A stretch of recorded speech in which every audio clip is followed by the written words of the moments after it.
Hi everyone, welcome. Let's start with a quick introduction. I'm Laura Jackson. I am a clinical social worker, mental health counselor. I have a background in addiction studies, so I do drug and alcohol evaluations, that kind of thing. I've been with TriHealth EAP, which is our employee assistance program, for about 4 years, and about 10 years in community mental health prior to that. And this is my coworker Candace, who will be with us today also. My name's Candace. I am a dietitian. I've been with corporate health with TriHealth. I think this is my 4th year. I practice in various fields in dietetics as an outpatient dietitian, cardiac rehab. I love food, so I'm a dietitian. So happy to be here tonight and talk CBD, vitamins, collagen. I'm very open conversation, so if there's a slide up and you have a question, please feel free to just interrupt and ask away. Yeah, so our intention tonight is just to provide information. So as we introduce ourselves, you know that we're not doctors and we're not scientists per se, but our advanced degrees and our experience we feel that we at least have something to offer as far as good research. So we spend some time doing the good research, and really just this is an educational, informational type of presentation. Just real quick, our TriHealth EAP, it's for contracted companies, so it's not not anybody can call, but we serve over 200 companies regionally. So if you work for a company that contracts with us, we have counseling and management consults, crisis intervention trainings, things like that. So some basic objectives. So again, we're just learning information. CBD, we have a part on vitamins and on collagen. We're going to look at the potential risks versus what some of the rewards and alleged, claims for the benefits are. Gain a better understanding of how to maybe incorporate this into your overall wellness plan, your holistic wellness plan. And just talking about how to be a smart consumer, what to look for, what could be some of the traps and pitfalls. So we will jump right in. So CBD stands for Cannabidol. Cannabidol. Yeah. I practiced saying it and it's still hard It's to a say. mouthful. Cannabidol. It's the second most prevalent of the active ingredients of cannabis. So the first being THC, which generally we all hear of, and that's the component that gets you high. So when we're talking about the potency of, using marijuana, that's what we hear about THC. So CBD is another component that they've been able to kind of extract and kind of test and see what kind of benefits that they can use. So by itself, it doesn't cause a high, and by itself, the research really shows that really, as it's isolated, it doesn't have the full potential for the benefit. So they've made this kind of term is the Entourage Effect. So when CBD is combined with like a low level of THC and some of the other extracts, that is really, this Entourage Effect is when they're really seeing the most benefit. So there are products, you can get the CBD isolate. So you as a consumer can kind of choose that or not choose that. So the idea of like the THC, so if you're in any part of your life taking a drug screen for any kind of thing, THC is what would show up in a drug screen. So depending on your job and what you're doing, you may not be comfortable with this idea of trace amounts of THC. So anecdotally, since I do work in that field and a lot of people test positive for THC, over the last few years it's growing that people say, well, I use CBD, it wasn't supposed to have THC, or it was supposed to have low levels, and it is showing up. Now in this field, sometimes it feels like everybody's innocent, so I don't really know. But that's, some people are saying that they're using the right stuff supposedly, and it's showing up on a drug screen. So you have to weigh that in, your risks and what's going on in your own life, is if it's something to try or not.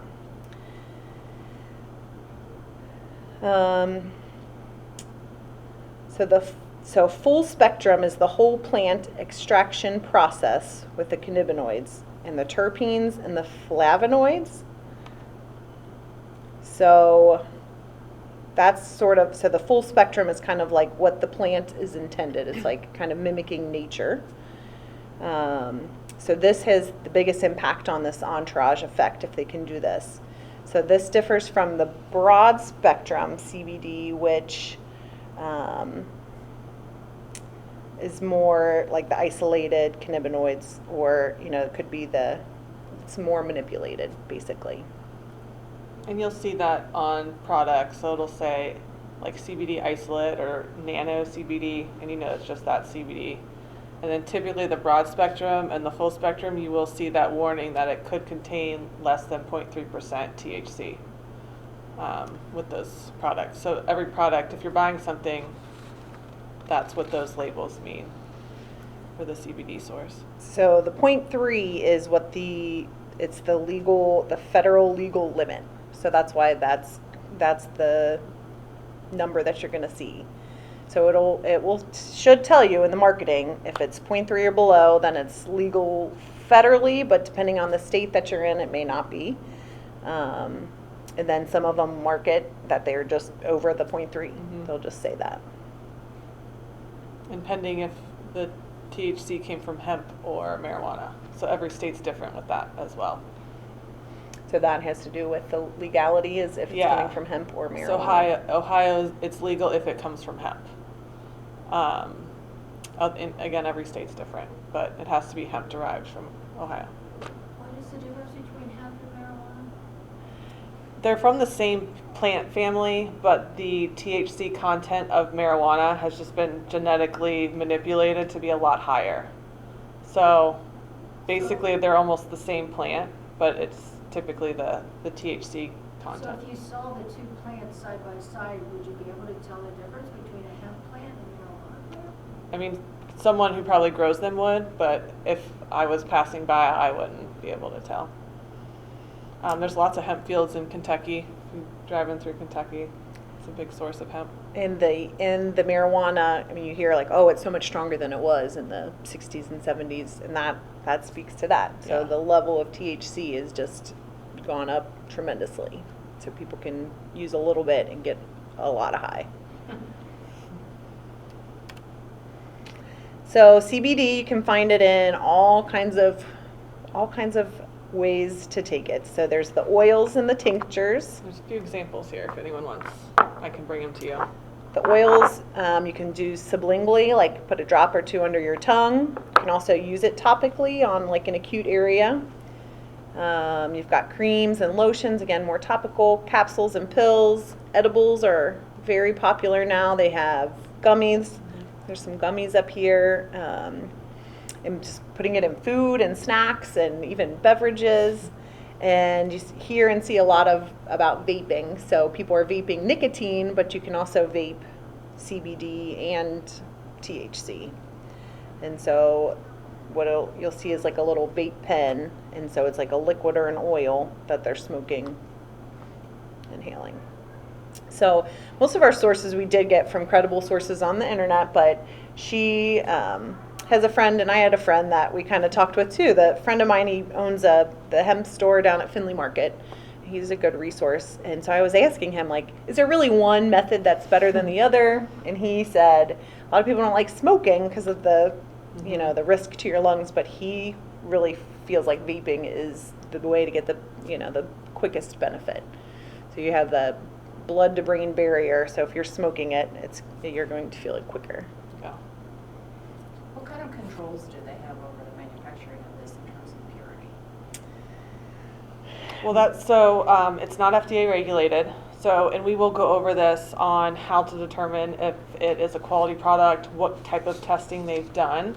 An easy way, and most products will have this now, it's that QRC on here.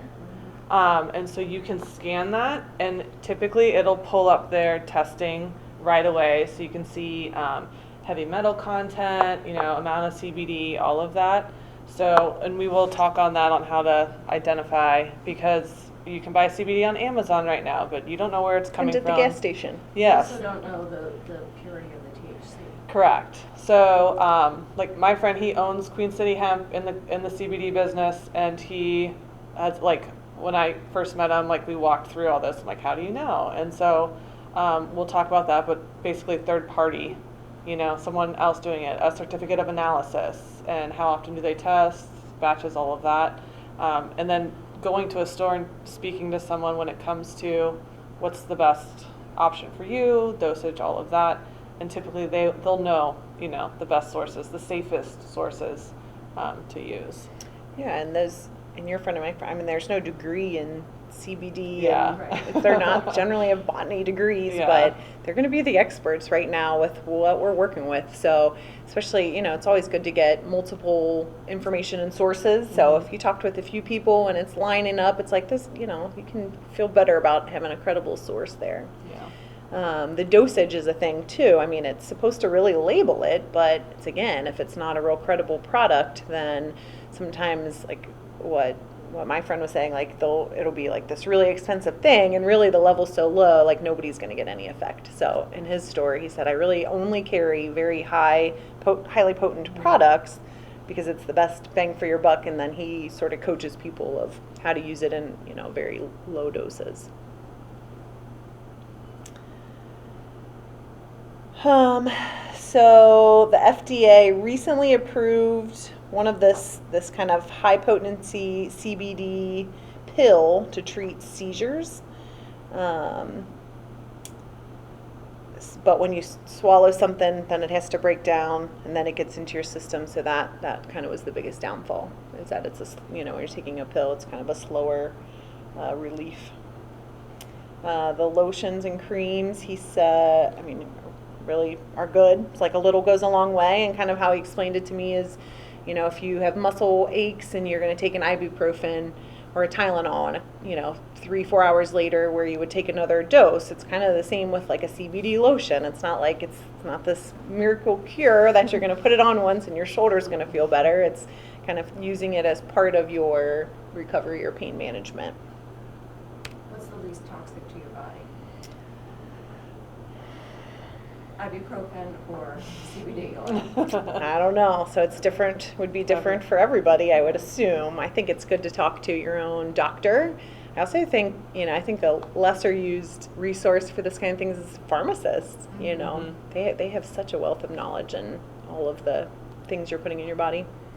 So if you were to buy one of these topicals, the CBD topicals for joint pain, as opposed to like using Aleve or Tylenol or Biofreeze, how do they compare in cost? So it's pretty expensive. Typically with the balms, you'll see 100 to 250 milligrams of CBD like in a container like this. So this could run anywhere from $80 to $100. Again, like you're taking, if it's like my forearm, I would probably just like dip my finger in here and it would spread over all of it. So it is expensive to buy the one thing, but it lasts Does it break down? a very long time. It is in a fat, they use a oil. I don't know. Or if it takes that long to get through it, does it kind of deteriorate after a while? I don't know the answer to that. Yeah, it says it expires in 30/30/22.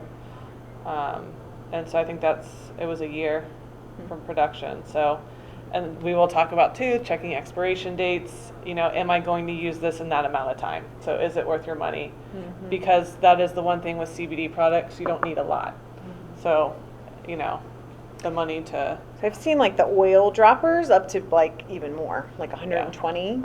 Yeah, this is $100 for one of these, and It's like a big moneymaker. I think it is, but I think the pharmaceutical world is too, it's really Yeah. finding, of course, what we know, and we'll talk about too. The best thing for your health is prevention and good self-care, and there is just no substitution for that. yeah. So the gummies are certainly all the crave. You can get any. There's so many supplements that are in gummy form. I know even for kids like melatonin gummies. There is a huge market for gummies now, and they're fun. They kind of taste like candy and they look like candy Yeah. and. Coated in sugar. So like if you were buying the gummies like for sleep or something, are they less expensive than the oils and the creams? I mean, Yeah, it just depends on the amount of CBD. So it'll tell you, like in here, there was 600 milligrams of CBD, but I mean, each gummy is 5 milligrams, which they even tell you to take that in half. And I don't know how much this bottle was. I can look it up though. But it really depends on the amount of CBD in the product. Like, do you, kind of like when you buy vitamins, like, is the serving size 1 vitamin or 2? Yeah. It's kind of like that too. Everything you read for dosage is another slide, but it's like you want to start low, as lowest that you can get. So each one of those gummies is 5 milligrams, and it says on there, start with half of a gummy, which would be a 2.5 milligram dose. So the vaping again is it's a quick, quick fix kind of method to feel the effects, but the risks are with smoking, whether it's vaping, it's an oil, a water, it's smoke. Mm-hmm. It is, we know there are risks with that. So possible benefits. It's interesting because when you just do a general Google search, benefits of CBD, you have all these bells and whistles of, it cures this and you can walk again and all these like, it'll give you huge energy, claims. it'll make you sleep, and you're just like, which Yes. is it? right, yes. It'll do anything you want it to do. So of course, with all marketing, we are being cautious and good consumers to think for ourselves and think critically and ask the questions and that kinds of things. But across the board, kind of things that we're seeing are, it's kind of a relaxant, like THC would be, those known effects. So things like anxiety, PTSD, insomnia, like, it's going to kind of slow down your system a bit. That's going to help sort of take the edge off of those kinds of symptoms associated with those things. Again, the seizure thing, like that's the biggest kind of concrete study they have really out there right now, I think. Drug addiction and withdrawal, it's the same thing. It's kind of just taking the edge off of your nerves and it's just kind of calming and relaxing. So some pain management, the joint pain, arthritis, nerve pain, muscle pain, anti-inflammatory. So that's, when you see the CBD advertised, I think that's kind of the hugest market is anti-inflammatory, muscle relaxing kind of stuff. Is CBD itself addictive? There's really so the CBD, definitely not. There's nothing really saying that, so we don't, I guess nothing is a definite because it's not out there, but there are some studies showing that THC can be addictive. Especially if you're using an oil that has a low legal amount of THC, I would think that could be a potential risk. Truly, like the definition of addiction is more than just the physical dependency. So to really be considered an addiction, there has to be like use despite negative consequence. Like in traditional addictions, we think of, gambling addiction where they're in bankruptcy and they still are going to the casino, or they have lung cancer and they're still smoking cigarettes. Like those kinds of addictions, so there's a behavioral component, which I think that there can be with THC, but there's really nothing on if CBD is not getting you high, there's probably a pretty low or no chance of really getting a dependency to that. Reducing hypertension, heart health, same thing. I think it's just a relaxing, can have a relaxing effect on some people. But like THC, with too high of a dose, it can have the opposite effect. People report, a racing heart and feeling anxious. So I think that's the biggest, when I'm seeing risk, that seems to be the biggest risk. Oops. It says, in all but a few studies, lower doses of CBD, 10 milligrams or less, improved some symptoms of anxiety, but higher doses like 100 milligrams had no effect or an ill effect. So part of this response can be explained by the way that CBD acts in the brain. In low doses, CBD can act as an agonist to several receptor sites meaning it acts similarly to surrounding molecules that normally bind to the receptor, enhancing the signaling of those receptor sites. So at higher doses, too much activity in the receptor site would lead to the opposite effect. So I mean, it is like anything you're putting into or on your body having an impact on your brain. So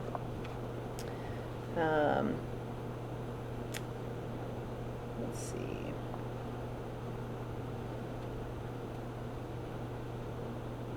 CBD has a relatively low affinity for cannabinoid receptors in the brain. So THC, it's going to attach to that receptor and make you feel high. CBD does not do that. So it's, again, that's probably part of why the Entourage Effect is, saying it's better to have a little THC. Yeah.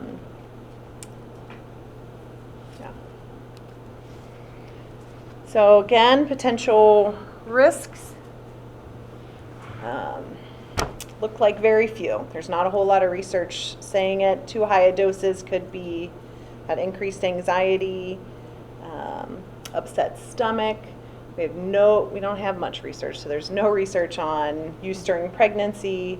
So they, of course, would recommend abstaining from that while pregnant. CBD may increase liver enzymes. I know your friend had some comments on that. It seemed to be maybe. Yeah, he said the dosages they were giving were like in the 1,000 milligrams, and then they saw some inflammation in the liver, and he was just like, that's. No one would ever yeah. use that kind of thing. Yeah. So he felt like that wasn't really a credible claim. Yeah. There's, generally not leading to abuse or dependence. Everything can always interact with your body differently than someone else with things you take or eat or whatever. So again, it's just talking with your doctor and your health coach and your pharmacist, whatever, just kind of getting the right information for you and knowing that right now it is not FDA regulated. So the dosage again is low and slow. So you would take a half a gummy or a small drop, sublingually, and then you just wait and see, and then maybe you would even wait till the next day, would you say? Mm-hmm. Yeah.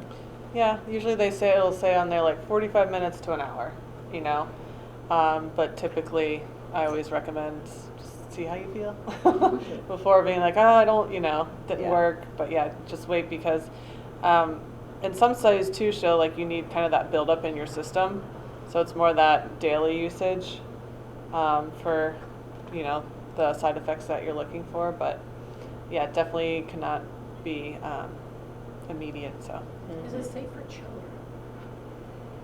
I didn't see any information on children. yeah, other than the seizures, I mean that's all that they've really been using for testing. But yeah, there's no research for children, and all the labels will say, I think it's 18 or under 18 or 21. I just wonder if there's a risk for preteens, teens taking it sort of recreationally. Yeah, I don't even think they can purchase it. I have a friend who got it for her daughter though, but she has epilepsy. Yeah, it's just obviously keep out of reach of children, but I think most of the labels were, I can't remember if it was 18 or 21, but there was one saying to not use under that age. Yeah. Don't want to mess with that frontal lobe development. Right. Yes. Are those dropper bottles? These are, yes. Yeah, I was just bringing in some examples. I can pass them around if you guys want or whatever you're comfortable with and just come look at them, but these are like the tinctures, so it has a dropper inside of it, and you would do like one drop. So I have some examples of, if you're interested, that I would not purchase because, like we were talking about, it's Not a credible product. It's not a credible product. The dosage isn't even really worth it, and they add a bunch of other things into it, where other products have the full spectrum. So there's like CBD, there's CBN, there's CBG, there's all these cannabinoids that they're researching right now, and they each kind of impact. They're seeing what impacts what. So there's a little bit of research out there on CBN for sleeping. So you might see that, but I think that's going to start trending where we start seeing all these other things other than CBD that are kind of combined. Again, I think that's why for now, if you do feel like this helps you, it's important to get that full spectrum one because of the full impact there of all the other components to the plant and the oil. So where should you get it if you are going to try it and you've done your research and you've talked to your health team and all of that? It's like we talked about, just you want to go to a credible source, one of the local stores that has people there who know what they're talking about is going to be important. I also think, so what she's talking about with the QR code, it's the COA, it's the, it's like the quality assurance thing. So it'll give you, it should, I mean, really in theory, be pages and pages of like, Yeah. this is the history of this is where it was grown, and this is where it was manufactured, this is what's in it and not in it. And so every product really now, every store should have that on hand for you. So that's your number one. So if they don't, then you know that's not even something And worth check the date picking up. of the analysis too, because it should be up to date, because they have to run that analysis. So I always look, I'm like, well, this is from a year ago. Like, where's your most recent, analysis? So that's always something I look at too. What do you think it would be? I mean, what's the, like within a couple months, or like what's the It timeline? depends on how much they make, Okay. So it's like, I think their batches. I used to work in food production, so that's why I'm Yeah. I kind of dork in this. But it depends on like their batches, and I mean, one batch could have made 1,000 bottles, or with them, like one batch could have made 3,000 bottles. And so again, I look at the date. If it's still questionable, I contact them, and they'll give you more specific information, because they'll be able to look. You give them the number on your bottle, and they'll be able to say, okay, this came from this 1002 batch, and then here's the certificate of analysis for that batch, and then you know exactly what that. So if they're good manufacturing process, they'll be able to provide you that information very easily. So is there actually an expiration? Yes. I mean, these products there are. Yeah. I always wonder, like with vitamins and supplements and other things, is it, I mean, what they guarantee, like they can only guarantee like potency for so long Yes. and Yeah. freshness. It's not like it's going to, turn bad like Yeah. It's necessarily, right? Yeah, it won't turn bad, but the efficiency and the potency will start to decrease. I mean, as in everything, and it could even be like the preservatives in it, or just the binders, or something like that. Again, that will impact your absorption when you take it. So it's just less effective, it's not gonna hurt you if it's expired. With CBD, I don't know. I mean, with vitamins, I always say, there's an expiration on there for a reason. But with CBD, I don't see it going bad, but Same. yeah. Yeah. Just want to take the safest route with everything you're putting in your body. Okay, so we're gonna kind of, any other follow-up questions on CBD before we switch gears to vitamins and minerals? There is a bill out there right now, if you want, with CBD, and that's one thing we were kind of talking about earlier. It's not FDA regulated, but they are trying to pass an amendment through the new dietary ingredient notification process that would make it FDA regulated. So it's called the Hemp and Hemp Derived CBD Consumer Protection and Market Stabilization Act. And I think that is important, because there's a lot of people out there, like someone mentioned, who they're making a lot of money but not providing a safe or effective product. So this act would help kind of, eliminate that. And then if you are interested in CBD, you don't have to do so much intensive research, because it is an FDA regulated product. So they are trying to work on that and encouraging the FDA to recognize CBD as that. So, and that also could remove the isolates from over-the-counter options. Again, that whole thing of just buying one vitamin, one mineral. Usually you need a lot of other things with it to actually have it be effective. Yeah.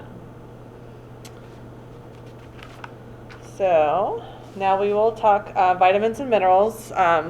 So again, feel free to ask questions. I'm just going to kind of go over the process of, what is needed for us, the different types of vitamins and minerals out there, and just kind of the general recommendations. Again, looking at, the vitamin aisle is overwhelming. So how do we identify a good quality product? What do we ourselves need, and what do we not need? because again, the marketing out there, you look at everything, you feel like, oh, I need to take all these things. So we'll kind of dive into that, and again, feel free to ask questions. So most vitamins and minerals are kind of based off the dietary reference intakes. And so you'll see the DRI, and there's also the recommended dietary allowance. So these come from research looking at the general healthy population, which is 97 to 98% of us. So the people that kind of fall out of that when it comes to supplementing would be if I work with someone who has, calorie restricted diet for health reasons, they're having absorption issues, they have GI diagnosis that they can't absorb certain nutrients and minerals. And so that does not encompass these people. That's, those individuals would work with a dietitian and physician to get the supplements they need. Women who are pregnant and breastfeeding obviously need different needs there. So the RDA there does not cover them. Anyone who's just maybe recovering from surgery, you had a major injury, things like that, your needs are going to go up for those. And people with restrictive diet, so if you're vegetarian, vegan, have allergies that really restrict your diet, again, that's not your normal healthy population there. So the different types of vitamins and minerals that are out there, I always like to go over the fat-soluble vitamins. So that's A, D, E, and K. And I highly recommend to work with your physician if you feel like you do need to supplement with these, mainly because they will build up in our fat, our adipose tissue, and they can lead to levels of toxicity. So where we live, Midwest, typically with our winter months, most of us can become deficient in vitamin D. Again, that's an easy blood draw your physician can do and see where your levels are at, which again I do recommend doing because they can prescribe specific amounts of vitamin D depending on where your levels are. So the water-soluble vitamins are a little like, yeah, you can take them, see if it helps. And for that reason, it's because they're water-soluble and our body can excrete them very easily if we do consume too much. So this would be ascorbic acid, which is your vitamin C. The B vitamins, there's lots of them: thiamine, riboflavin, niacin, B6, folacin, B12, biotin, and pantothenic acid. So these are all B vitamins. You'll see if you go to the shelves like B complex, so all those will be in there. I have seen B12 separate, and there's different uses for all of those. Again, I'm not as worried about toxicity with those because your body excretes them very easily. So why would you take any of those? So a lot of people take the vitamin B complex for energy. Okay. Those B vitamins really help when it comes to our, get down to the nitty gritty, like our Krebs cycle, our, the liver, breaking down nutrients and providing our body with energy. So some people have B12 shots. Yes, so some people are deficient in B12, or there's specific types of anemia that your stomach doesn't produce what we call the intrinsic factor, and so then you can't absorb B12, and B12 is very important in that process when it comes to your hemoglobin, your iron, and all that. So some people do get B12 shots for various reasons.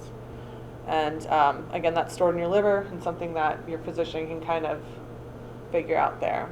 Can you get B12 in your diet? Yes, so B12, fruits and vegetables, also in some meats as well. So with the B12s, if I do have someone who's vegan or vegetarian, because typically you get a good amount from your meat. There are some in the fruits and vegetables, but if you have no meat in your diet, and then I will work with a supplementation for B12 if that you go vegetarian or vegan. I have a question. I have celiac. Yes. And, so, my eating habits have changed dramatically. Yeah. And I'm not sure whether anything like complex would be helpful in processing or whatever. Do you know anything about that? Yes, so with celiac, it's really working with the individuals and the physician. So when I work with anyone that has celiac or Crohn's or anything like that, it's really important to know just the health of your GI tract. Because as you've experienced, you know that damage can occur. And if there is extensive damage, and then we really work with the physician on, okay, supplementation, and then where dietitians can kind of come in with when the doctor's like, this is the supplements you need to take, then what I do is I pair that with specific foods that help with that absorption. So it just kind of depends on, you know, when the diagnoses happened, how much damage occurred to the lining of the GI tract. Thank you.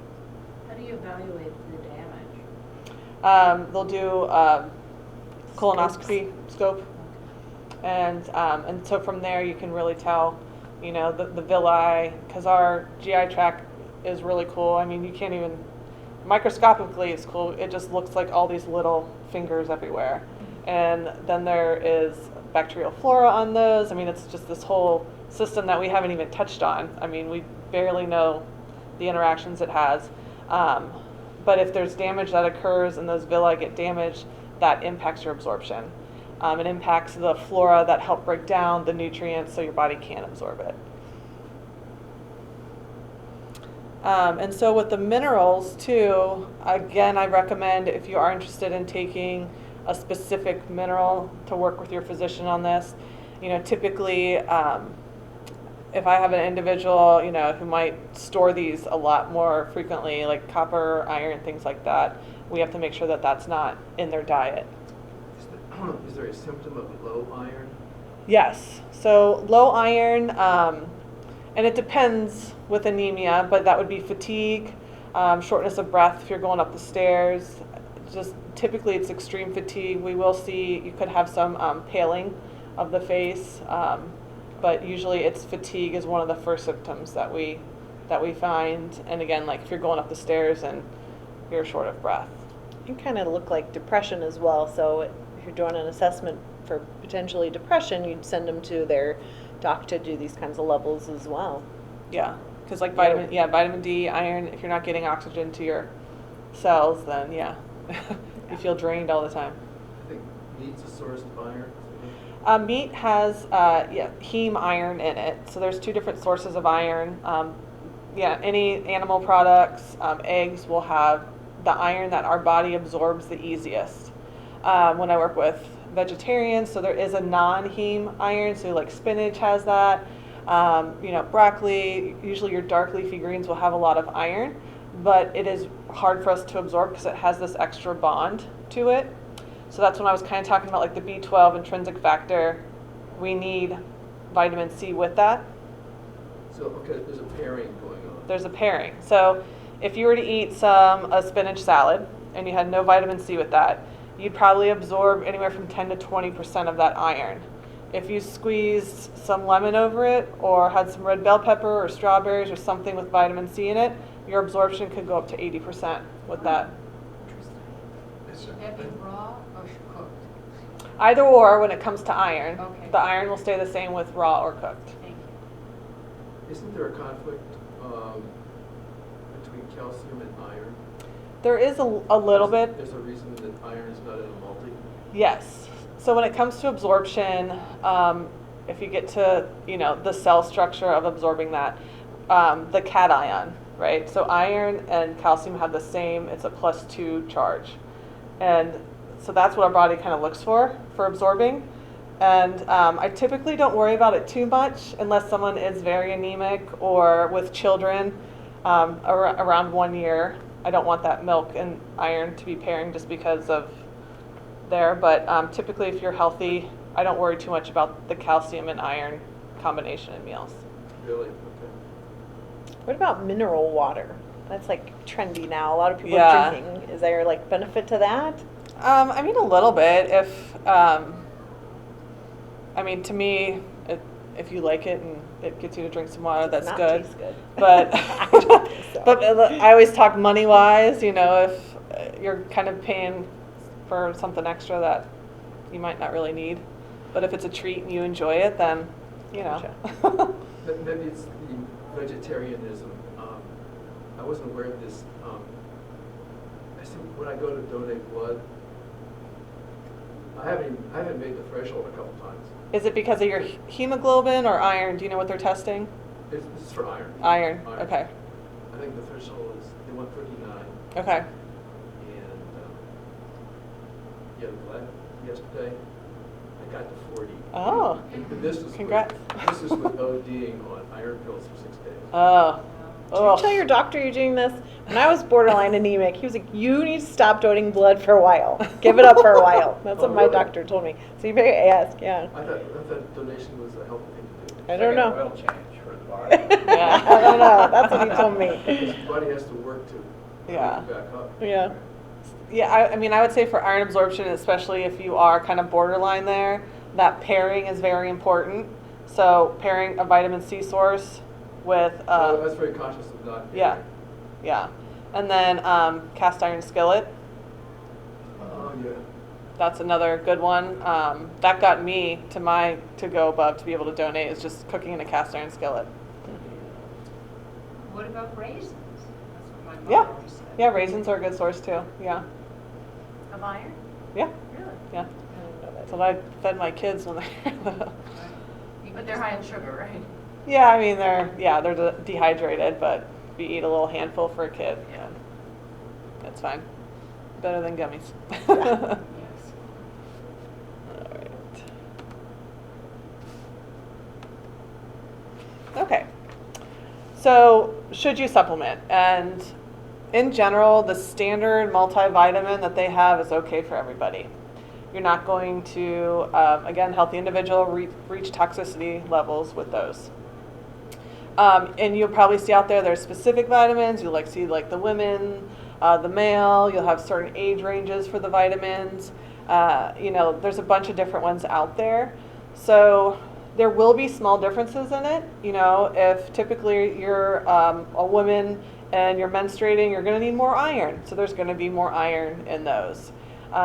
If you see the 50 plus women, you'll see that those actually are a little bit lower in iron because you don't need that anymore, but it'll be higher in calcium, again, to help with bone density. So there'll just be little variations there.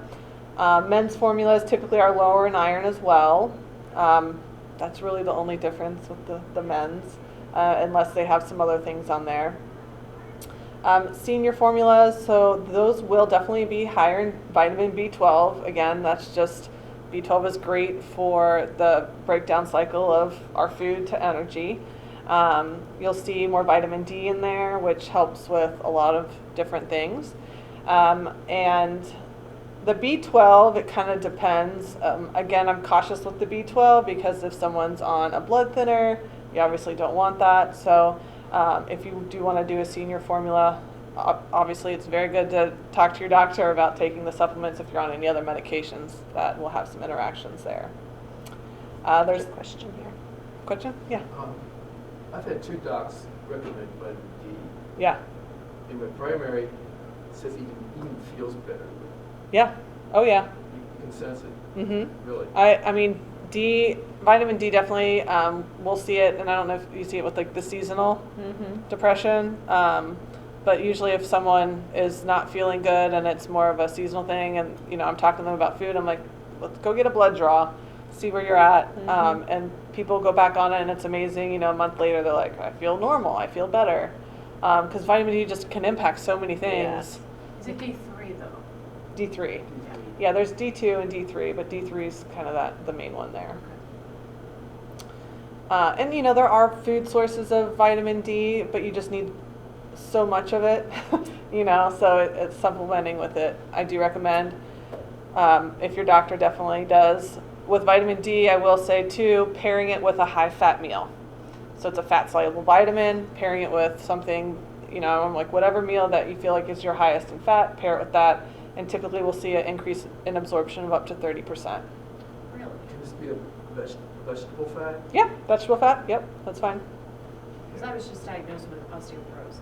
And Okay. so I have to take the vitamin D Yes. and the calcium, and I have to increase all that Yes. from what I was taking.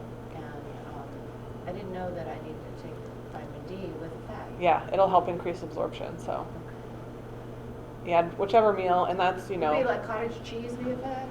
as long, well, cottage cheese, you have to look at the fat percentage, Okay. because it can be like a 1 or 2% or whole fat cottage cheese. What can you recommend that would be like a fat? I mean, it depends what you typically like to eat. If you're eating something with the meat, you know, you have some fat in there. If you have like a salad with an olive oil-based salad dressing, Okay. you know, that's a great one. Okay.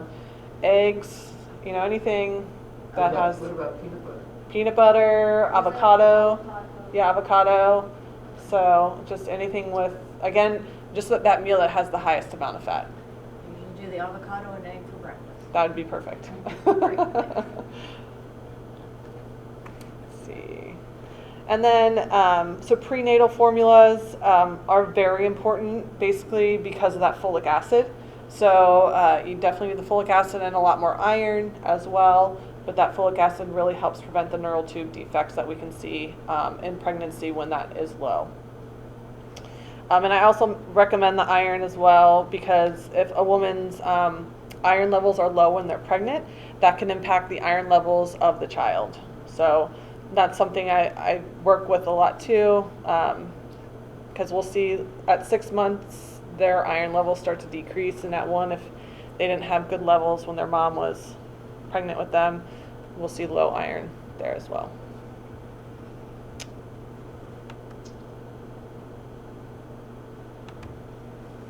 Okay, so how to navigate the vitamin aisle. I would say definitely kind of the theme here, choose that one that has a variety. I, again, wouldn't recommend doing one mineral or one vitamin unless your physician has recommended that, which there are cases for that. But if you're just looking for a multivitamin, choose one that has a good amount, a good base there. You do want one that meets the RDA for each vitamin and mineral. So you'll see that on the nutrition label. If you just turn it around, it'll have RDA percentage, and you just want to make sure it matches up with the dosage there. So a lot of supplements you will see provide more than what you need. So just be cautious of that, again, with the minerals and the fat-soluble vitamins.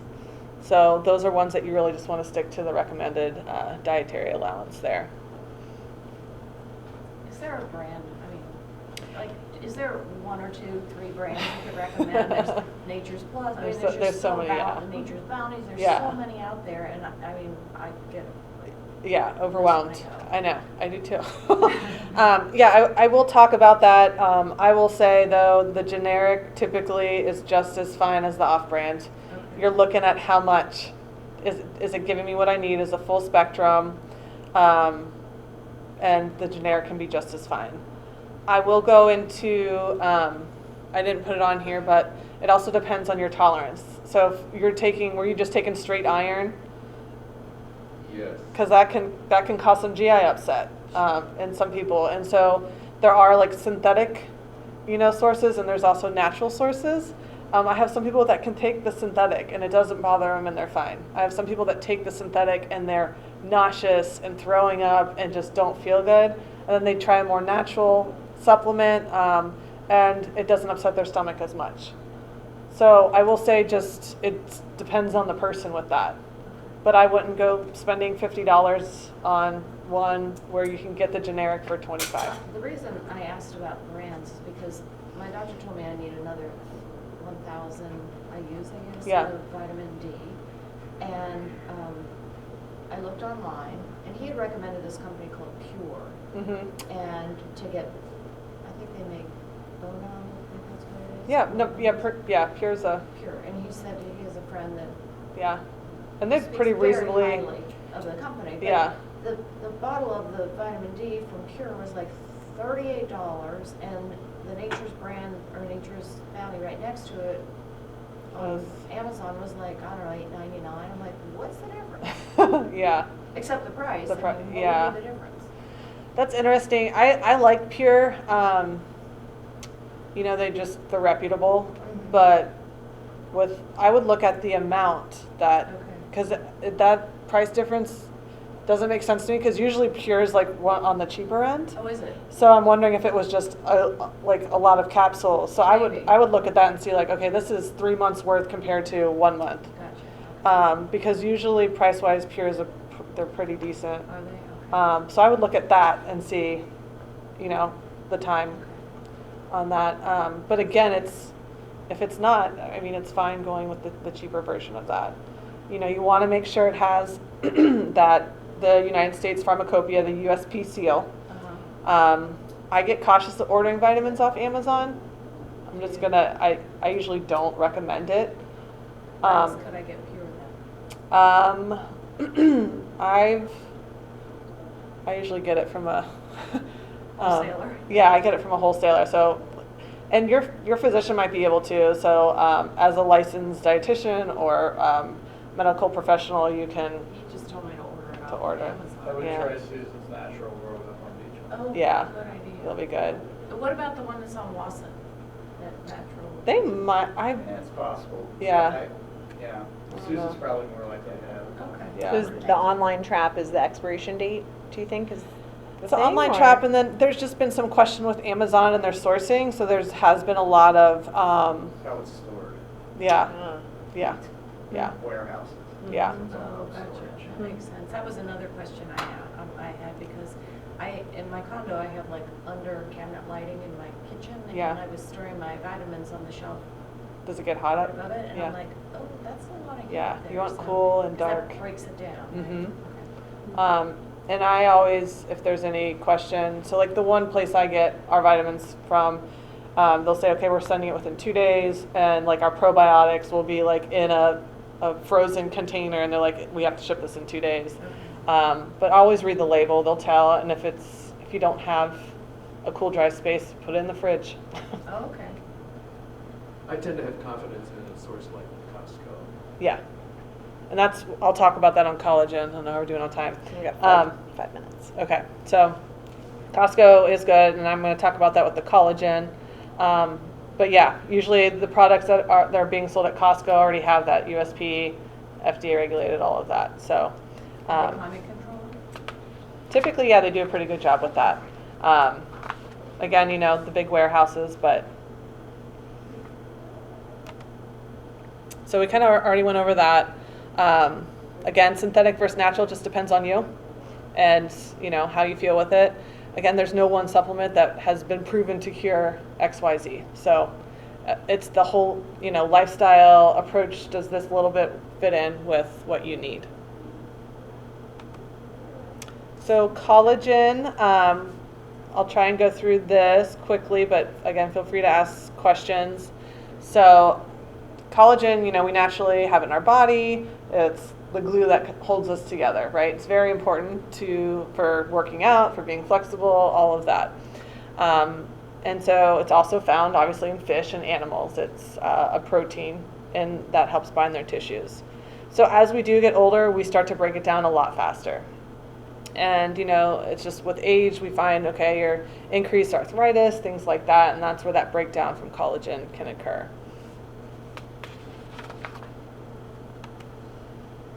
So for centuries, Chinese women have viewed collagen as a fountain of youth. In the United States, it has, which I'm sure if you've noticed, if you've been out the stores, it has just grown exponentially. In 2014, it was a $50 million industry. 2020, they're estimating it was a $293 million industry. So again, paying attention to that, but we need to make sure it is coming from a safe place. So the choices out there are exponential on if you want to do chews, coffee creamers. They have the little serving sachets, easy to swallow capsules, all that kind of stuff. Yeah. So how is it calibrated? Is it milligrams or? Yeah, it's usually like per scoop or per thing, and I've seen it. Usually it's like 10 grams of protein. Collagen can come from various sources, from hooves, horse hooves, to fish bones, to pig snouts and cartilage. It's where it comes from is those parts of the animal. But typically you'll see it like per scoop or whatever. It'll say 10 grams of protein. So, I mean, it's a protein. It's not a complete protein, but it's a protein. So, possible benefits: decreased dryness of fine lines. Some claim to help with arthritis symptoms, promote wound healing, fend off muscle wasting. So, for those two, it is a protein, which ingesting proteins help with both those things. Stop bleeding, recruit immune and skin cells, and stimulate new blood vessel formation. So, proteins do that. With collagen, you'll see the marketing on there of hair, nails, all that kind of stuff. It used to be more like injected. Yeah, so they used to inject it for like fine lines and things like that. More like a Botox, I Yeah, guess. yeah. And now it's more ingested. Yeah. So potential risks of what am I spending my money on? Is it my stomach breaking it down and just using it as a protein? Am I just paying extra for this? So, looking at that fact, it is ground up fish, chicken, pig, cow parts. And these parts, just kind of like we talked about a little bit about hemp absorbing heavy metals from the soil, which can end up in CBD products. You can get contaminants in these as well. If you think about the processing facility, where did the pigs and cows come from? What were they eating? All of that. In tests, they do test a lot of collagen supplements. They've found high levels of cadmium. Again, those heavy metals can be found in these. So is there an organic version? Yes, you will see organic label on there. I tried to look at a bunch of them, and I was actually surprised because I was looking for that NSF, who has a current good manufacturing process stamp and who has the NSF stamp. Vital Proteins, which you can find at Costco, I've seen it at Whole Foods, all over, does have that. There are so many collagen brands out there, but again, like everything else you're putting in your body, you want to make sure that it has been tested because it can have those contaminants. So look for that NSF, the USP, look for a third-party certificate of analysis. Any company that says, oh yeah, here's the analysis we did on our product, I'm like, that's not good enough. So really look for that third party. Yeah, and just kind of what we've been talking about throughout. Be a smart consumer. I read something which I thought I liked the way this sounded. So just prove to me that it's clean and I'll try it.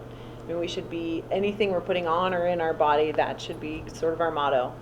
And less is more. So if what you're doing now, you're feeling good, your health is good, it's not a time to try any of this stuff. Mm-hmm. If you have pain, it's just thinking of it as part of an overall holistic health plan, I would say. Yeah. So do your research, ask your questions, ask multiple sources, and shop around.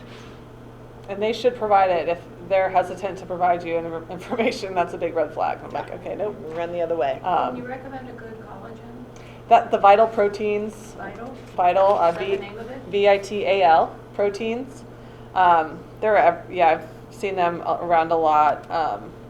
And there's some others out there, and there's all different types of collagens. Like you'll see collagen 1, collagen 2, collagen 3, 4, 5. Those are just the sources. So, because every type of protein, if you look at like the amino acids that build it up, is different. So that kind of just refers to the fish, the cow, the chicken, and if you want to get into the research, some of it's like this one helps with hair and this one helps with nails. Again, none of this is, complete research 100% backed. But you will see that marketing happening a lot when it comes to collagen. Again, the big thing is, for me, it's an easy protein source in the morning. I can throw it in my coffee. So how much is too much? With protein, everyone has a different need for protein. So typically per meal, I always recommend people get at least 20 grams of protein per meal. Okay. But collagen can be used as a protein source. It's not a complete protein. It doesn't have all the essential amino acids. But it can be an easy way to get to boost your protein. Yeah. And I know Costco sells collagen. They probably have like. Yeah, they have the 15 Vital different Proteins, options. and So it's like the light blue one. They have a bunch of different ones, but the Vital Proteins I was kind of looking up today, trying to find a list for you guys, and they were really the only one I could be like the NSF, the That's good. an organic one. They have organic lines. Okay. Not all of their stuff's organic, but they do have some. Okay. Yeah. I have a question on the Amazon regarding vitamins. gastroenterologist recommended a probiotic. Okay. And other people said that stuff saved their lives and whatever. Yeah. I could not find it any stores, any pharmacies, whatever, so I went online and I've been buying it from Amazon. Okay. What the gastroenterologist said is the big pharma people Uh-huh. are really getting behind all the probiotics that everybody's taking, and they are advertising like crazy everywhere and what have you. So this company is just not in competition with that.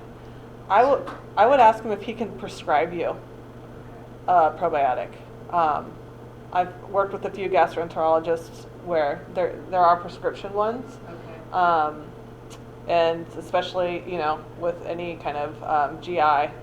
So I would see, like, just say, hey, I'm having a really hard time getting this. Like, are there any prescription? And those tend to be, obviously, as a prescription, FDA regulated, and the pharmacists have it in a cooler. That's a good idea. It's been cold the whole time. And again, because if a probiotic has not been cold, if it's a good one, I mean, it's dead. Right. It's just pieces of the bacteria, which for some cases can be okay, but if you really need those probiotics for gut health, I recommend, going the safe route and making sure you're paying for what you need. Well, it does come in 2 days. I Okay. have kept it in the refrigerator, but Yeah, good. it's about the storage. Yes. Thank you. Yeah. Yeah. Any other questions before we wrap up? Okay. Good conversation. Yeah, thanks Good. everyone for Thanks for the coming. questions.